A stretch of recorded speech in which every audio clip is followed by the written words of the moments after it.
Blog Talk Radio. Well, hello, and welcome to the Divas That Care Network. My name is Candace Gish, and I am the host of this program. Thank you so much for each and every one of you that has tuned in today. I have a very exciting guest today, and it's really a great story because I've had the opportunity to interview this amazing diva's daughter on our show, and we connected that way, and I thought, what a great way and have her on the show to kind of do the circle, to really explain what her daughter was doing, what she is doing, and how it's all working together. Because this amazing diva is, exactly what, we all are out there. What she's always promoting herself and inspiring her daughter, and now her daughter's doing amazing things. So it's just really exciting to have her. So welcome to the show, Sarah Clark Kleinshans. I'm so excited to have you. Thank you so much. It's very, very exciting to be here.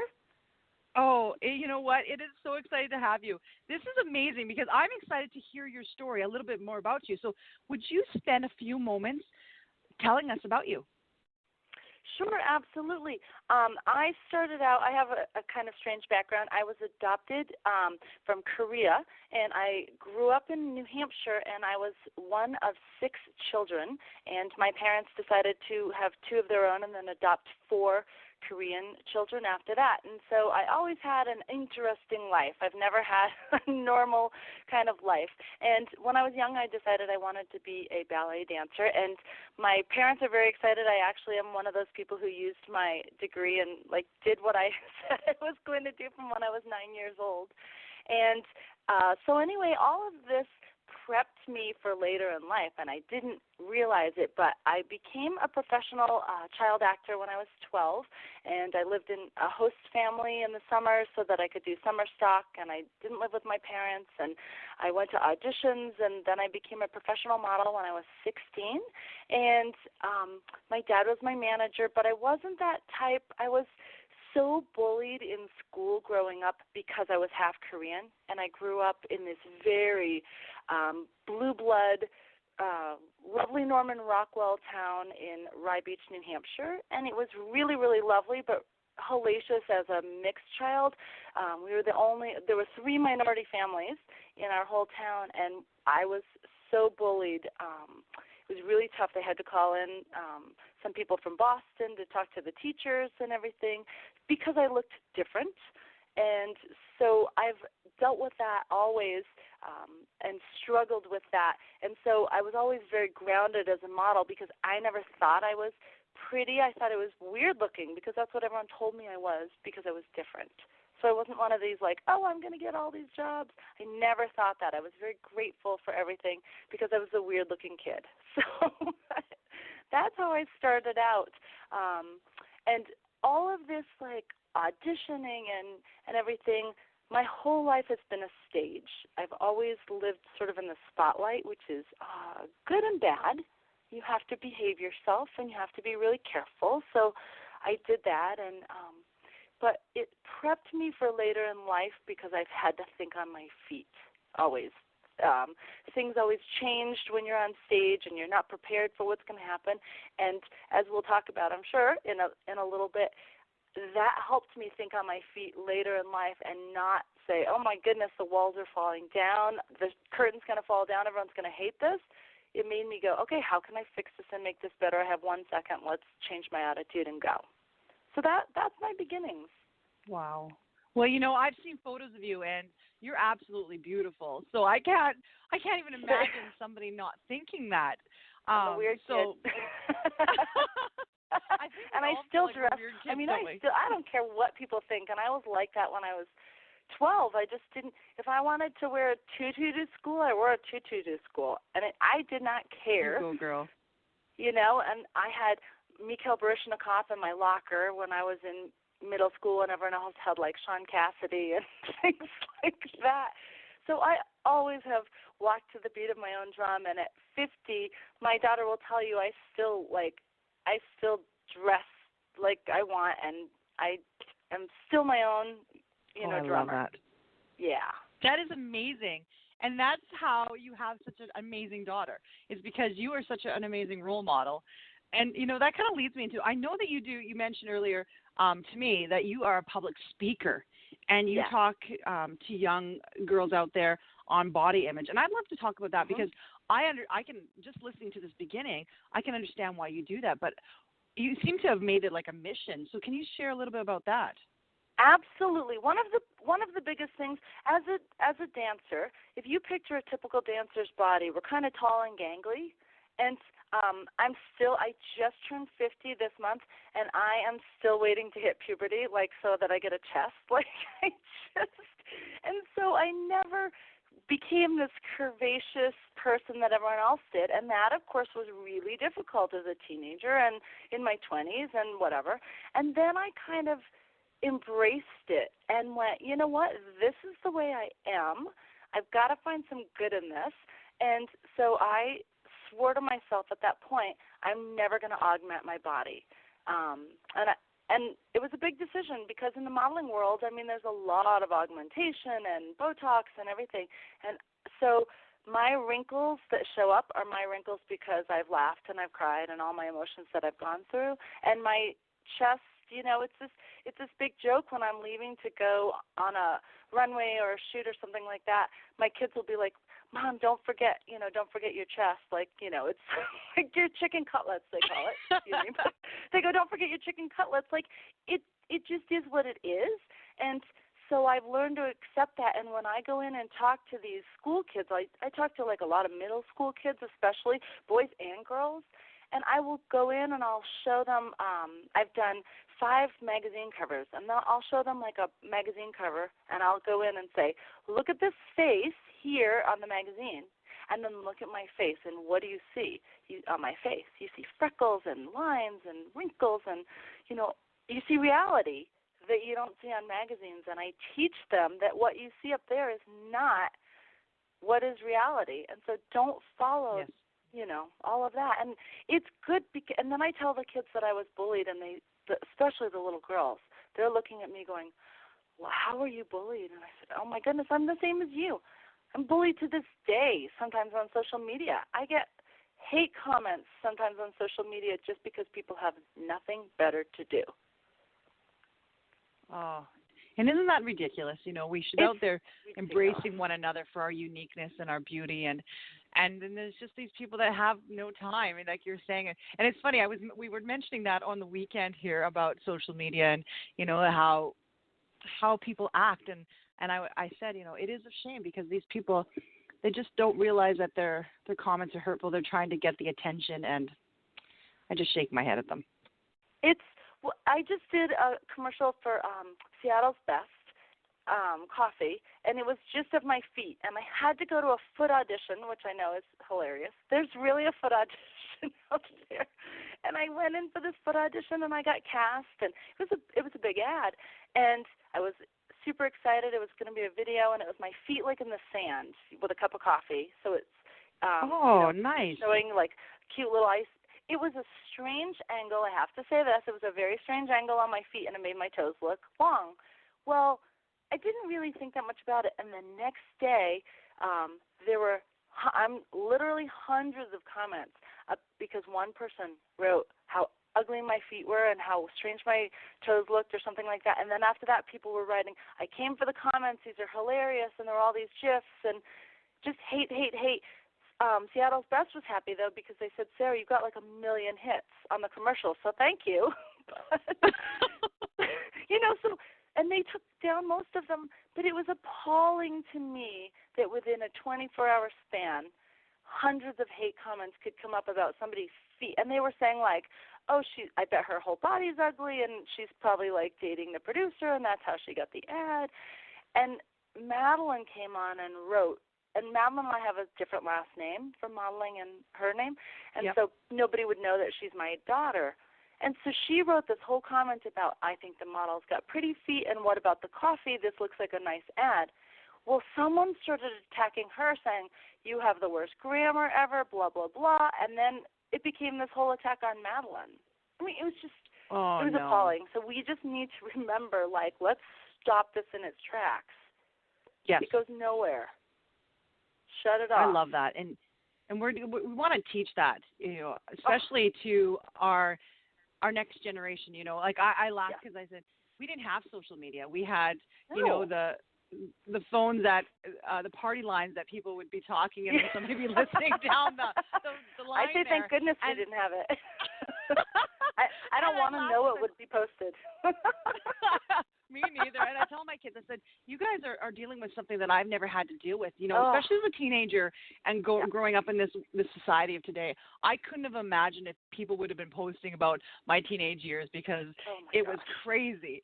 And Right. I said, you take it with a grain of salt, make sure that you're careful what you say and what you do, because unfortunately there is people out there that are very negative. I always call them the lost souls, like people that, Yeah. honestly, you want to go up to them and probably give them a big hug, right? Right. Because they're Right. probably sad or something. Like, why would somebody intentionally try to hurt somebody else? And my thought is that, what, obviously there's something wrong because, I think as a human, we don't want to intentionally hurt somebody.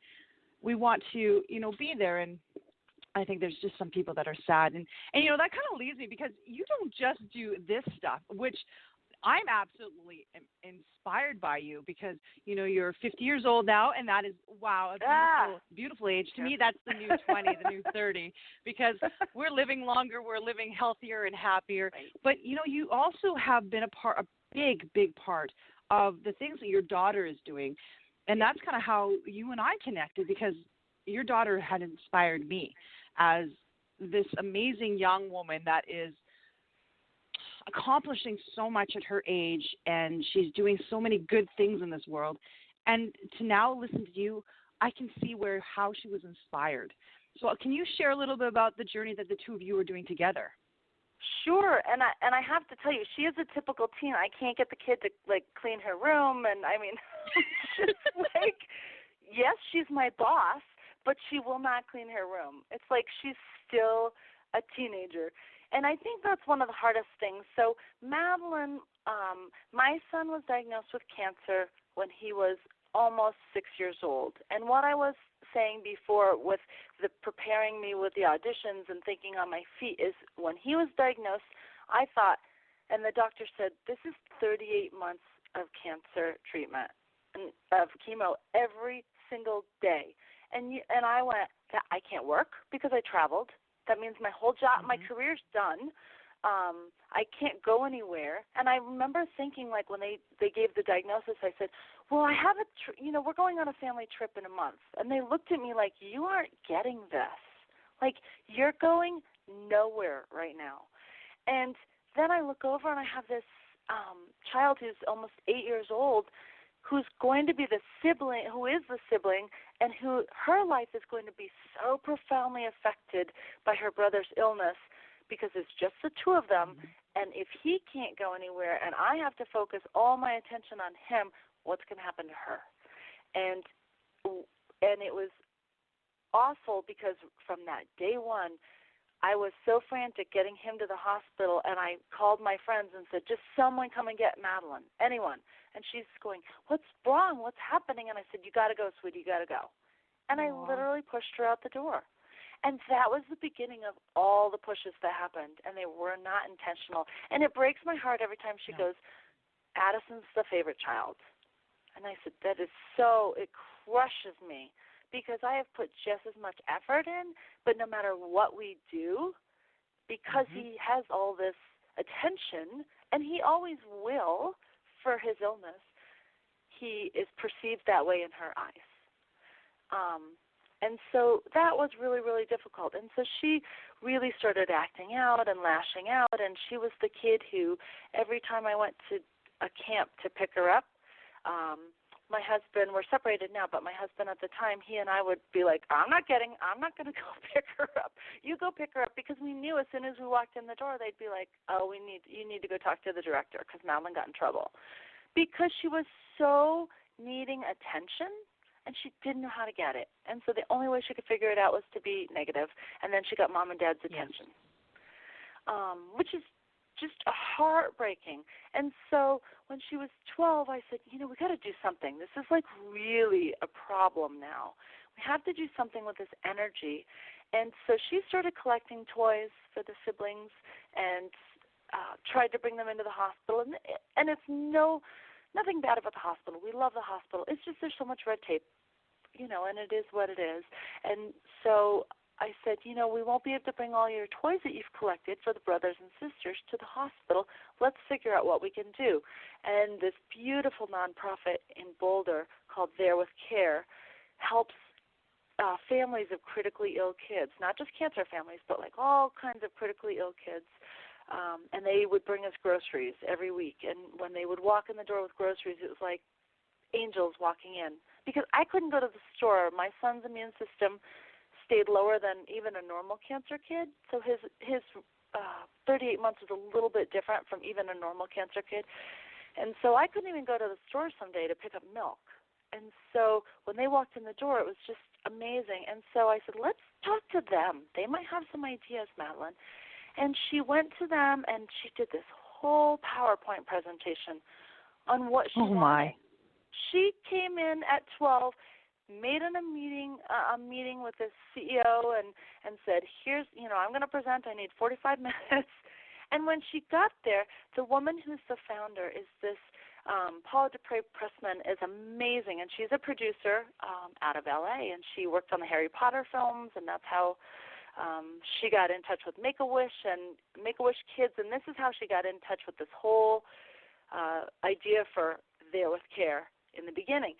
Well, she had to do a film, and so she left this note for Madeline saying, I'm so sorry I'm going to miss our meeting today. I have to go to Oprah's house to show Quentin Tarantino a film.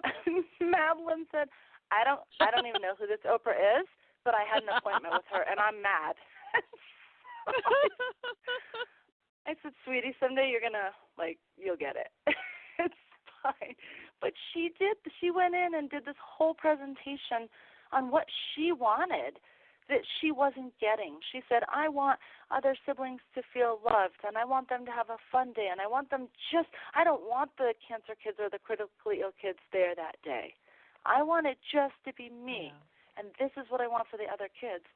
And lo and behold, they helped us out, and we created it, and now Heartfelt Hugs, we're gearing up for this huge fundraiser on June 15th, which is a murder mystery party, and my house has so many silent auction items I can't even walk in it. Oh, wow. But it's all these people who have believed in her because there is such a need for these siblings. Everybody talks about the cancer kid. Everyone talks about the critically ill kid. Nobody goes, how's the brother and sister? Yes. So I'm director. So I love this because, she spoke her what she needed, and I think more people need to do that because unfortunately it's not something new. A lot of children have gone through that and are going through that, and we get lost in those moments, and we try not to not spend the time, but at the same time we're like, well, we need to be there right now, we need to do this, we need to do that. And I even feel it breaks my heart too, because there's a lot of families that maybe don't even have the extended family and friends that can be there to even support that part of it. So when I heard this story, I thought, this is amazing. Look what you guys have done, and you are supporting so many other families and doing the fun things that you're doing. And I want to learn about, because it's called Heartfelt Hugs, and so I thought the name was just brilliant. But so what exactly do you do with the kids now? Like Madeline has explained it to us, but I want, in your words, I know that you talk a lot with the parents, but share us what your vision and how you see it all.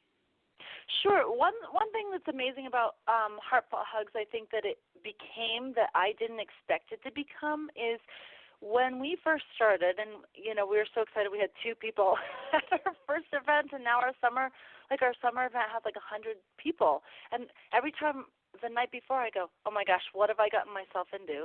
Holy cow! Who's in charge of this? And then Madeline and I look at each other and go, we're in charge of this. How did this happen? And it's a little bit of a freak out moment the night before every event.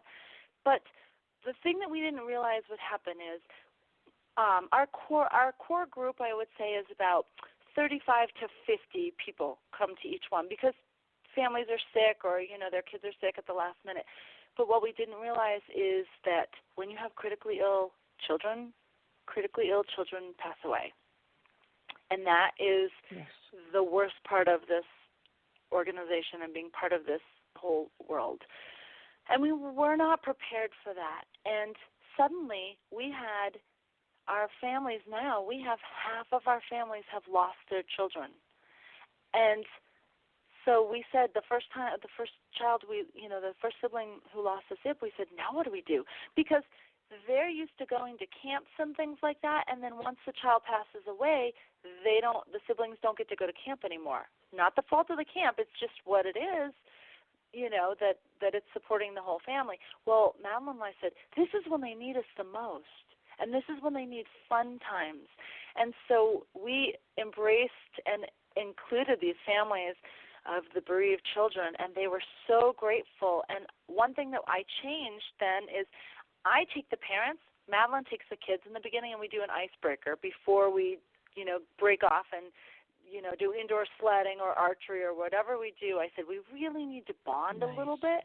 And so she takes the kids, and she's got all these volunteers who go with them, and I take the parents. And the first time I said, okay, tell us about your children. It was awful. Like the second family in, everybody's crying, and it was terrible. And I was like, I'm a funny person inherently, and I like to be funny and fun. And so I said, okay, forget this. This is not working. And so now we do icebreakers that are like, what did you not get in trouble for that you did in high school that, like, you never want to tell your parents? And, like, we have the most scandalous – none of us can run for president. I am, like, the leader of that one. But we laugh so hard. And the kids are always like, what the heck are the parents laughing at? We are in hysterics at our stories, and we don't talk about the sad in life. If the parents want to break off later and do that, that's fine.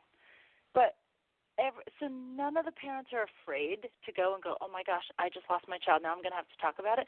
They do not at all. Yes. We just sit around knowing, looking at each other, going, we get this journey. You don't have to say anything about it because we understand each other.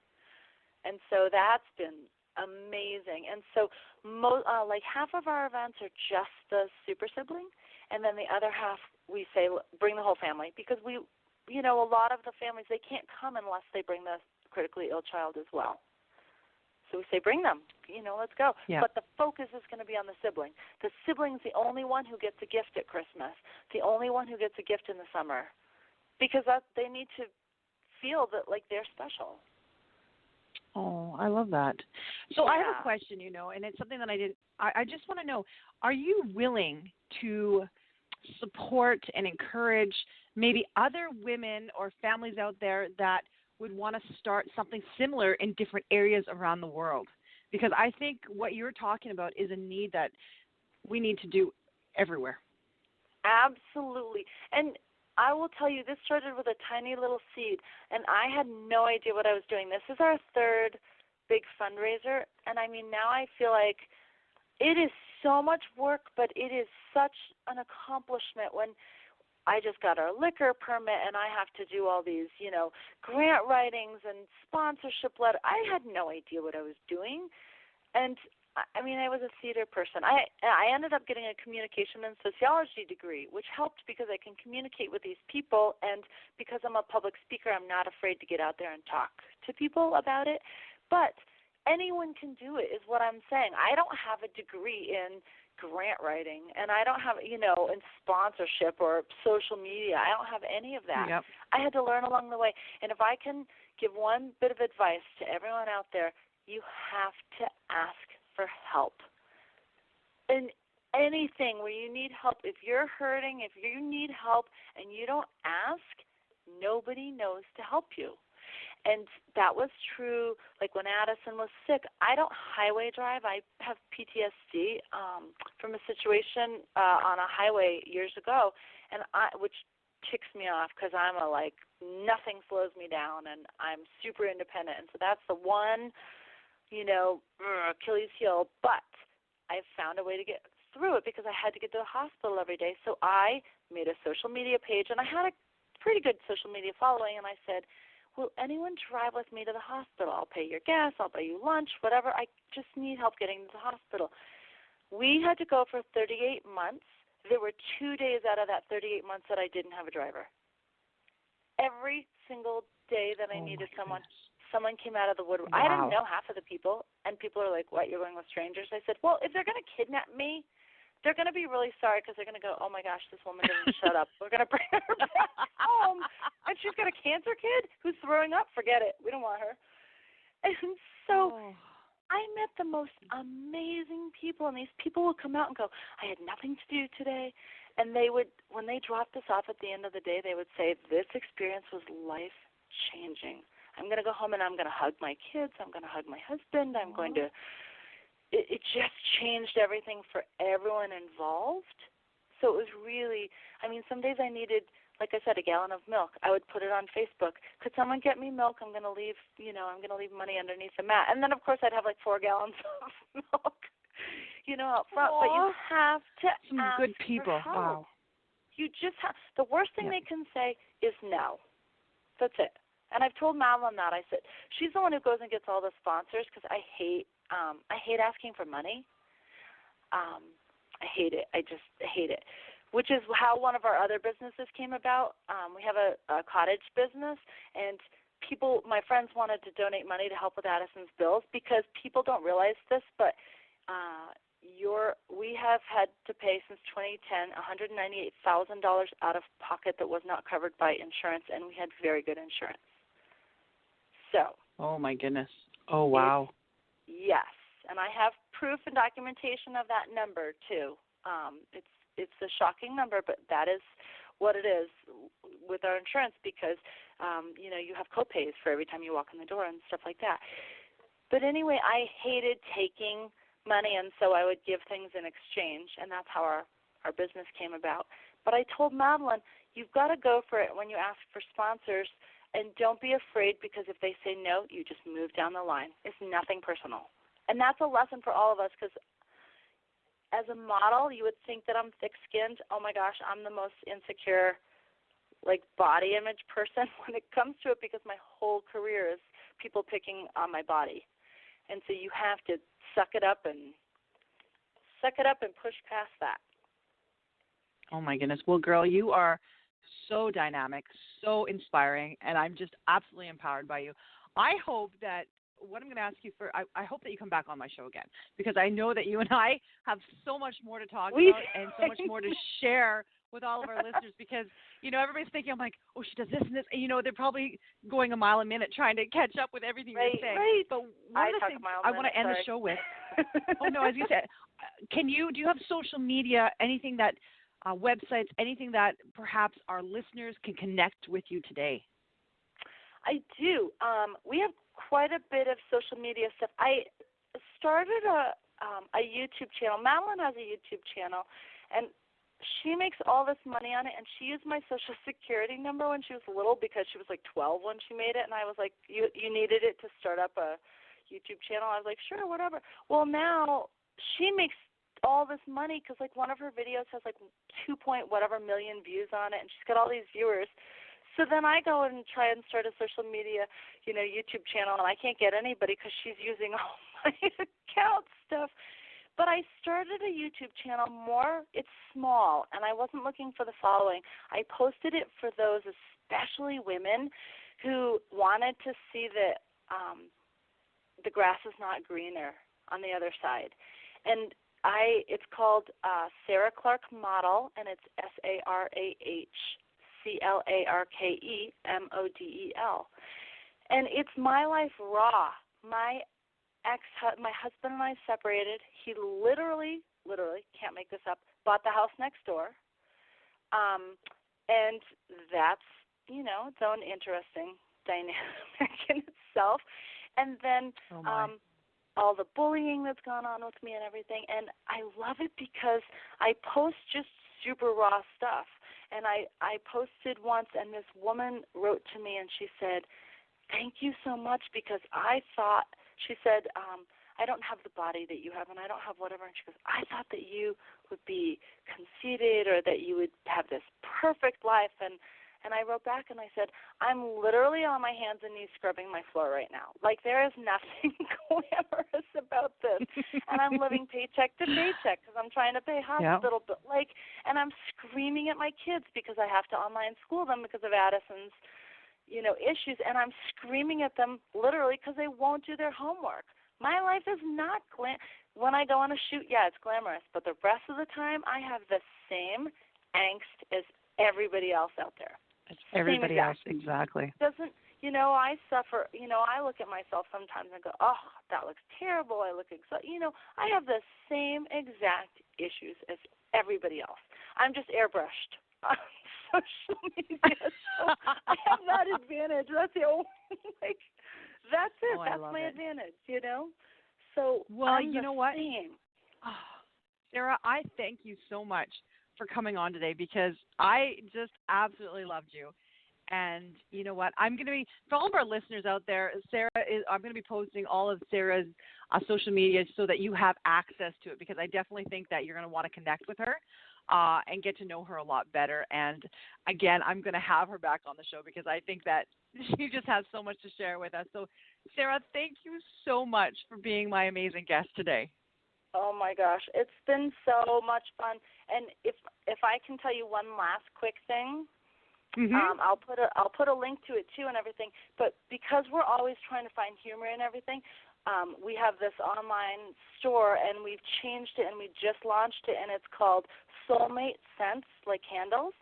And they're intentionally inappropriate travel candles, and the kids and I started making them, and you just have to look at the link and, look at the names of them, and it's like sisters before misters and bros before hoes, and, they're hilarious because we have to find, there's morning wood, which is, pine scent, and, they're so funny, and we make them from scratch in our house because we had to find laughter and we wanted to share laughter with everyone else. And yet we have to pay our hospital bills.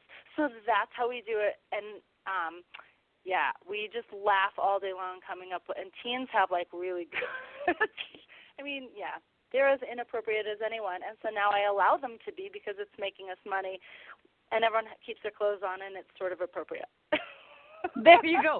Well, then that's perfect. And we'll definitely have to share that because laughter is where it's at. And I think all of our amazing tribe out there will love to support that. Thank you, Candace. Thank you for your time. And thank you to all the divas out there who are pushing through because, if we don't have each other, sisters before misters, that's one of our candles, and I believe it. I do too. Oh, thank you so much. Thank you. And thank you to all of our listeners. It's because of you that we've continued to do this for 9 years, and we love all of our amazing guests that come on the show. They are inspiring. They make me laugh. They make me cry. There's nothing that I wouldn't give to all these amazing women that have shared their stories on our platform. So make sure that you support these women, support Sarah and the things that she's doing. And you can visit all of these amazing women on our website at divasthatcare.com. There is links to all of their shows on there, their social media platforms. And you know what? We really want to get to know you. So if any of the ladies out there that want to connect, also, we have an amazing Facebook group called the Changemakers Cafe. And on there, these women are able to network with one another. So if you want to be a part of that, please join us in the Changemakers Cafe. Thank you again, Sarah, so much. Thank you to all of our amazing listeners. And until next time, please do something kind for somebody out there. Bye-bye, everyone.